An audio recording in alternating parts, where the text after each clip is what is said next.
Welcome to the video format of the Entrepreneur Lifestyle Podcast. And if you haven't yet, please do subscribe to our podcast using the link below. And now enjoy this interview. Today, I'm here with Mark Sapsford, who is the co-founder and partner of CapEQ, Europe's first accredited B Corp M&A boutique. He's an amazing entrepreneur, fascinating journey, and I'm excited for us to dive straight in. Welcome to the show. Thanks, Ben. Thanks so much for having me. My pleasure. So for those who don't know you, can you just give us, as best you can, a brief introduction to your story in 60 seconds or less so we can have more of an idea of kind of who Mark is and the journey you've had so far? Wow. Okay, 60 seconds. Here we go. So my name is Mark Sapsford. I've been in M&A for the last 18 years, working with business owners literally all over the world. Lived and worked in New York for 3.5 years, which was off the back of the crash, and then set up offices in New York, Fort Worth, California, and then up into Calgary, and then worked all the way down to Australia and did transactions throughout those spaces. So I've been fortunate enough to work with business owners around the world. And then prior to that, I had my own business, which I ran and sold. And if I knew then what I know now, I think I would have made more money, but that's another story. And then prior to that, I worked for ExxonMobil. And then prior to that, I was in the Royal Air Force, working with, all over the world again. So my travels have taken me all over the world, but predominantly in the last 18 years with business owners and entrepreneurs from around the world. Wow, what a fantastic quick intro there. So much to dive into. I know before we started this conversation, we were looking into, what is the end game for any entrepreneur? Can you talk to us a little bit about that? For an entrepreneur that's running their business or starting it during COVID, because more business owners are starting businesses now than ever before. Yeah. What do you mean by an end game? Explain to us a little bit about that. Yeah, I think, look, the key point of starting a business, we all get excited as entrepreneurs to start a business is the most enjoyable, most frustrating, it's all of the feelings you can have encompassed as an entrepreneur. But I think the reality is you need to think, and it's easy to say, but you need to think about, why am I starting this business and what does that business look like and where do I want to be in 5, 10, 15, 20 years? And start building your business from the first day you start building it with an exit in mind. Because if you build it in that mindset, you'll put all the frameworks in place for where value will lie in the future. Because if you don't do that, what you do is you end up setting a business that is probably okay for you and a couple of friends or a couple of associates, but you're not building it for the future. And if you build a business for the future and build it with an exit in mind, you will put all the processes and everything else in place that will then add additional value when you get to that point. Because you don't know, at any given point in time in your journey, someone may knock on your door and say, actually, Ben, I want to have a conversation. We really like your business and we'd like to buy it. And then you're running around trying to work out, I've got to get all these processes put in place and whatever. So if your vision is that you're building a business that you want to grow quite rapidly or grow in the future, think about your exit and what does that business look like in 5 years, 10 years time? Who is in that arena? Who's your competitive environment? What do they look like and how? And you don't need to replicate them because you don't want to be the same. As an entrepreneur, you want to bring something different to the market. But what is that exit? And start thinking very early on in your journey on what is my exit? What do I want to achieve in 5, 10 years time? And then you'll build a business for the future, not just for today or the next week, next month, next year. So when you're looking into the exit, I think for a lot of people, they understand kind of where that is long term, but they don't see the process in between. And I know one of the things you mentioned is how if you'd known what you know now, you would have sold your business for much more. What are some of the things that you wish you knew back then as you were preparing to exit? Yeah, I think and depending on what industry you're in, depends on the answer. But let's use software as a service for an argument's sake. Annualized recurring revenue is absolutely key into where value may lie. And so making sure that you put the processes in place very early on with your customers so that there is a annual recurring revenue that comes in from your clients. So if there's a contract in place for 12 months, it is it renews every 12 months. And there's a 2-month window in which the customer has to cancel or notify you that they won't be carrying on with your service. Otherwise, it's an auto renewal. So all of a sudden, you've built in 2 years of revenue very quickly from the first contract that you signed with your customer. Now, you've got to build a good relationship with your customer that they carry on recurring every month. But that builds that basis, and what that builds is confidence from a buyer. If I'm going to buy your organization and I'm looking in, I've now got a good sight of probably 2 years of revenue from one customer that I can kind of get a good basis on where value may lie. Immaterial that you may be getting close to break even or whatever on your underlying basis, but I see revenue and see profitability in that 2 years. So it's thinking about your business and thinking about, actually, it's important to me to get money in today. As an entrepreneur, you want to be able to start washing your face with value, but it's also thinking about what is the value add in the future. So I think that's key. Contracts in place with customers are making sure that you've got rigid contracts, making sure that you've covered all the bases, that customers can't just not pay you. And also very quickly getting to that, and this is the hardest thing as a young entrepreneur or any entrepreneur, rephrase that starts a business, and identifying a good customer and a bad customer.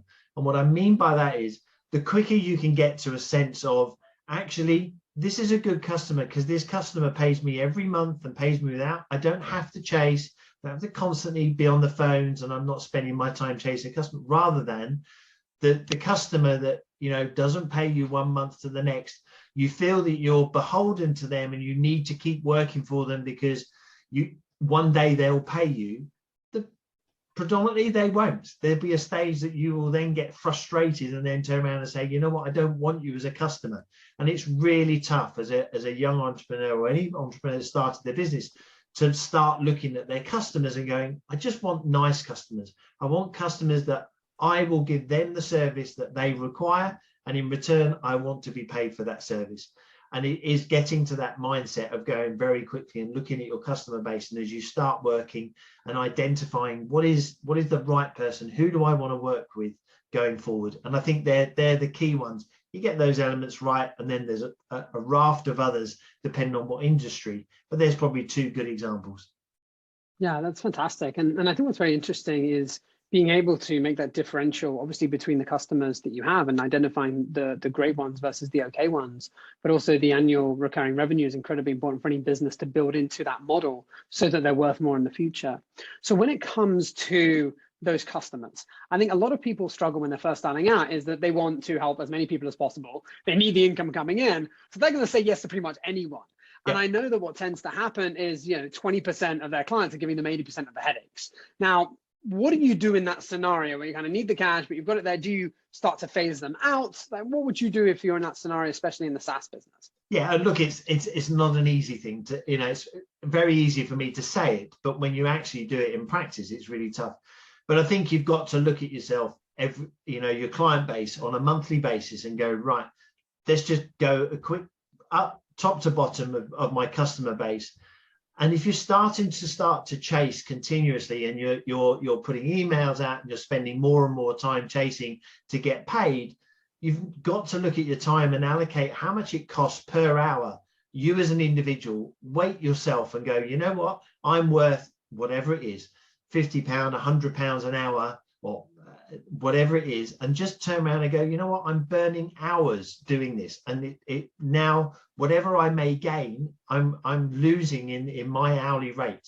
And you need to get to that stage pretty rapidly, because if you do that and you clean your customer base up, you'll actually get a more profitable business, and you'll get customers that you like and enjoy working with, because that relationship is not fair. It has to go both ways. And especially as we progress later into this year, where I think there will be pressure on all organizations, we have to be working with the right customer and the fair customer that pays for a service that is delivered, and then in return, you as a provider of a service or whatever we're providing as an entrepreneur, that you provide the maximum best service you can possibly provide.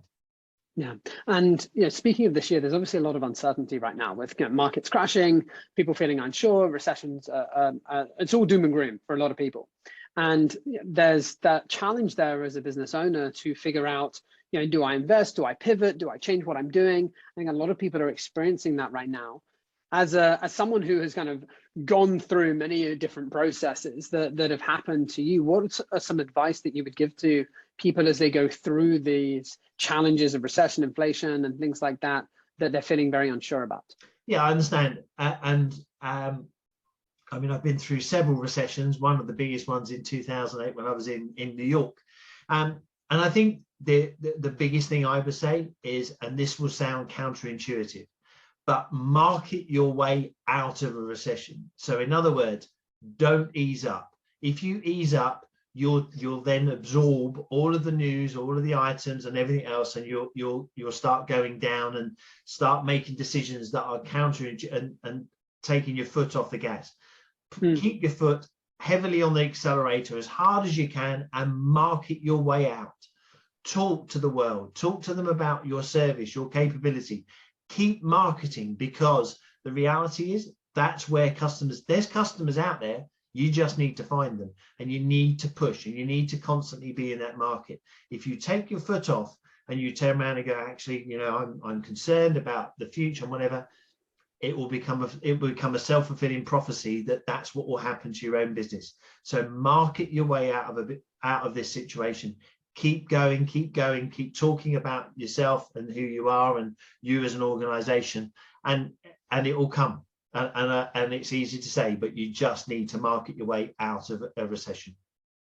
I think that's a very interesting way to phrase it, marketing your way out of a recession, because I think a lot of people, as you mentioned, they pull their foot off the accelerator. They're like, whoa, we need to slow down and prepare. And you're right, it is a self-fulfilling prophecy for a lot of people.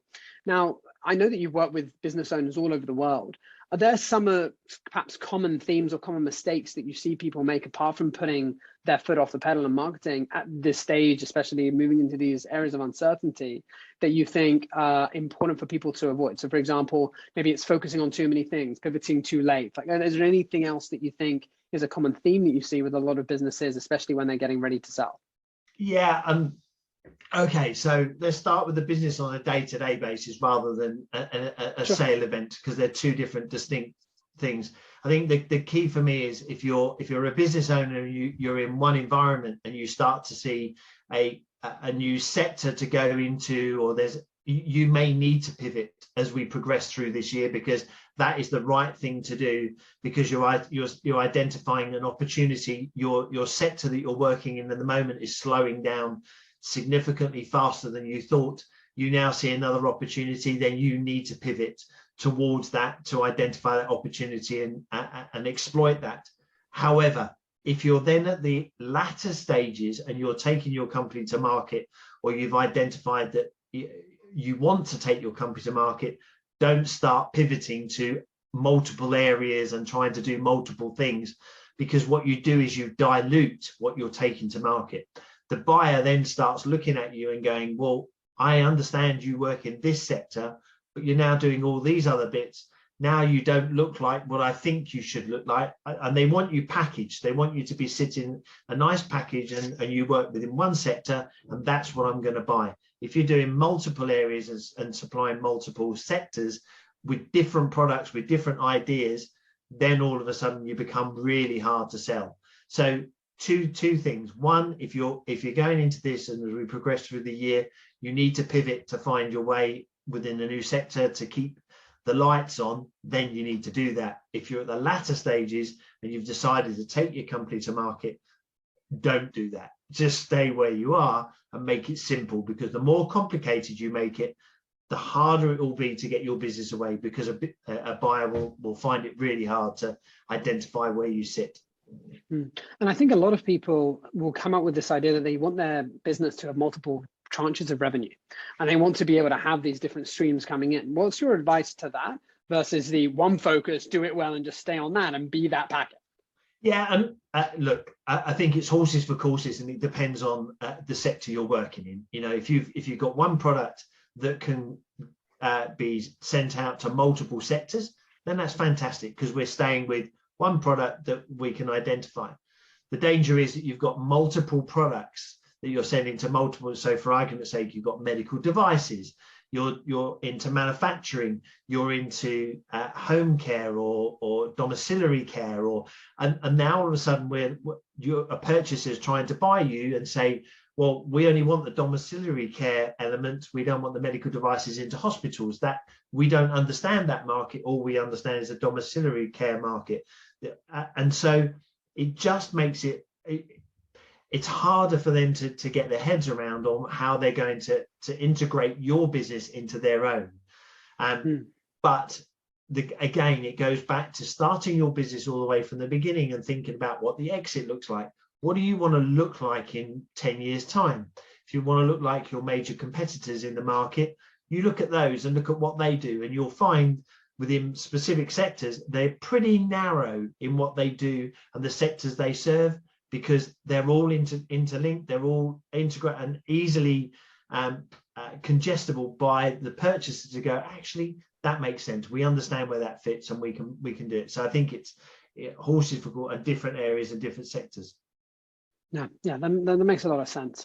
So when it comes to getting the ball rolling and you're moving for an exit and you're preparing through that process to move forward and to be able to make it happen, what advice would you give to someone who's kind of going through that process there? Perhaps at the end, they've got maybe 2 different buyers, or they just have the single buyer, to make sure that they sell for the most. We mentioned the annualized recurring revenue as an option. Is there any other tips of the trade that you found through the wealth of experience that you find at that point is worth considering? Yeah, look, I think let's start with seek advice really early on. Just speak to anyone about, or anyone that's worked in an M&A process. Seek advice early on. Whether you choose to use that advisor or not, that's entirely up to you, but seek advice early on before you start a process. And the reality is you never want to end up with one, and the danger is we see clients that have been knocked on the door by a buyer. Buyers come and said, look, I'd really like to buy your business. And they've said, oh, wow, this is incredible. And bizarrely, as a business owner, they're all incredibly flattered that someone's thought about buying their business. In reality, there's probably multiple people that want to buy your business. They just don't know you are thinking that way. So the downside of selling to one buyer is that all of a sudden, all of the power goes to the buyer, and the buyer will dictate the terms that they will buy you at. However, if you bring multiple choice, as in multiple buyers to the table, you then control the process. And by using a good advisor, you'll have multiple choice of a buyer. And it's not always about maximizing the value. It may be about getting the right structure for your team and your family, because this is your baby. You've probably got multiple employees within your business. You want to make sure you get the next home for them, and it's the right home. Or it may be maximum value, and you can only achieve that by having multiple choice, because we get asked multiple times, how much is my business worth? Well, it's as much as anyone's going to pay for it. And you need to keep that in your mind all the time, that there isn't a price tag on every business. It may benefit someone far more than it would benefit another, and there's distinct difference in the sense of value between one and another. It may be that there's a business in the US that wants to get into the UK that has seen you as an opportunity, as a gateway into the UK market. What is that worth? Well, I can tell you what your day-to-day, a multiple of EBITDA is for your business, but I can't tell you what that means to that American purchaser trying to buy you. You can only do that by exploring that opportunity and talking to them and getting to understand why they want to get a foothold in the UK, and then talk to multiple buyers, and then you get a global view of where your values sit. And it's only through that you can get the right fit ethos for your business to go on and grow and maximize the value. So I think if you're approached by one buyer, just stop, have a conversation with an advisor and just go, look, I'm in this situation. What do I do? I mean, for us, examples, we research between 100 and 180. In fact, one of the projects we're working on at the moment has got 180 companies that we've approached around the world. Of that, we've got 40 companies that are interested in our client. So you need to do that heavy lifting to really understand where value and structure lies with the company. Yeah, I mean, it certainly makes sense from the heavy lifting standpoint, and the more options that you have, the better, because obviously you can then use that as leverage. Given the way the world is moving right now, I'm curious if you had to start again and you were to set up a business that you wanted to create to exit, in what sector and industry that you would look into, given the way the world's moving? Wow.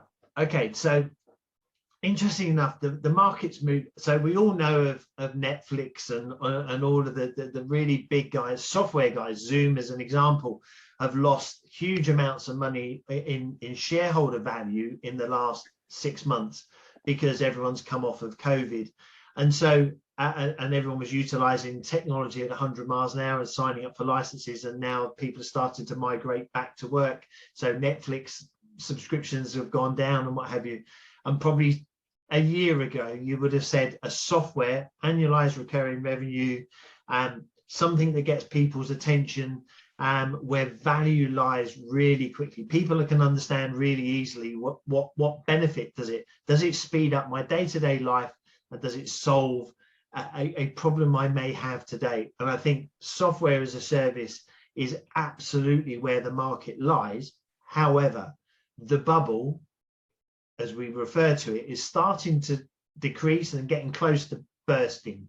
And you can, because multiples have been through the roof. I mean, we've been at 15, 20, 25, 30 times multiple of annualized, EBITDA, annualized recurring revenue of 5, 6, 7 times annualized recurring revenue. And some of these businesses are not even break even. So it's ridiculous multiples that have been around. That market's softening, but if I had a chance and had the knowledge and the capability to do it, I think software as a service is definitely where the world is going, and even the market will soften, but it would be a business that I would love to own and run. However, I do not have the capability of creating the software that someone would want to buy. So that's a different nightmare. Sure. I appreciate that. Fantastic. And if there was kind of one thing that we haven't discussed today that you wanted to share with those entrepreneurs listening, what would be that kind of last, I guess, golden nuggets of advice you would want to pass on to those who are kind of expanding, building up, or those more seasoned looking to exit? Yeah, I think we've spoken about the front end of as a setup to what your exit is. I think the key thing for me is, and there's also a critical point, one, as an entrepreneur, you have a responsibility for the company because the company is what you've created. But there is also a point of, don't leave this to chance. Don't leave it to a point, whether it be a life-changing event or a personal situation that causes you to then take your business to market. Do the planning, spend the time. May not be your first thought to do today or in the next 6 months, but do some planning, do some research, identify where you sit, because you never know when that plan will be required. It may be, as I say, a life-changing event that then makes you make that decision. And then all of a sudden, the process gets contracted so much that it becomes massively stressful. And then you're unable to control the process. But if you've thought about this at any given point in time, and you've got some plans in your head, it makes it far easier for yourself or an advisor to pick it up and go, right, now we'll enact, now we know what we're going to do, and away we go. And the other point is, the key one is what we just spoke about a minute ago. Do not sell to one buyer. If you get approached, don't sell to that person. It's flattering. It's most bizarre that a business owner becomes massively flattered by someone. You know, at the end of the day, you have a great asset. In fact, it's probably the biggest asset you will ever own in your life. You need to think of it that way and think about, how do I maximize the opportunity and maximize the right fit and ethos for the future of that business? And that only comes with a bit of planning. Brilliant. And the last question that I wanted to ask is, how do you find the right advisor to help you when selling your business? Because there's lots of people out there. What would be your advice for distinguishing between the right person for you? Is there any things that people should take into account? I think at the end of the day, it's from Cappy Q's perspective. Selfishly, we are a B Corp. We are the only B Corp in Europe to hold the B Corp status as a corporate finance house. So for us, giving back to the community, giving back to the entrepreneurial community is part of our ethos. So if any business owner wants to just ring and have a conversation, we'll happily have it. But I think the key is understand what that advisor is going to do for you. You know, at the end of the day, there are the four big, you know, KPMG, EY, and all of the big boys up there. There's multiple layers of other partners below that. But I think the key is you've got to interact with a person that will take you from day one to the last day. And that's the key to this. Your relationship with an advisor like myself, I will literally be by the side of our clients from the first day and literally go through night and day and bank holiday weekends and Sundays and all of that, because we are the trusted advisor, the only person that they can talk about a transaction, because they're restricted on who they can talk to. So it's getting that right advisor, getting that trust, building that rapport, and going, you know what, I can work with that man, woman, whatever, to get this transaction done. So it is about, yes, it's a financial transaction, but it's more about how do you get on with that person, because it can be up to 12 months of your life doing this transaction. So you've got to get that bit right. So do your research, identify the organization, do your bit of research on the individual, and then speak to the individual, and then clarify that that person will be with you and will work on a project in every phase, because that's unfortunately doesn't go on in our industry. Brilliant. Love that. So for someone listening who wants to understand a little bit more about what you do and perhaps, you know, get in touch, what's the easiest way for them to get in contact with you? Yeah, I mean, go on our website, so capeq.com. Please feel free to reach out to any of us. Any of the team would happily take a call or an email from you. And there's also a quick box on there that you can fill out any questions or any information you require, and we'll happily respond. And would love to speak to anyone who, even if they just want a bit of advice on where they find themselves in their journey, we're happy to provide that. Brilliant. Well, Mark, thank you so much for sharing all your wisdom with us today. Thank you, everyone, for listening. And we will see you next time. Make sure to reach out to Mark if you've got any questions.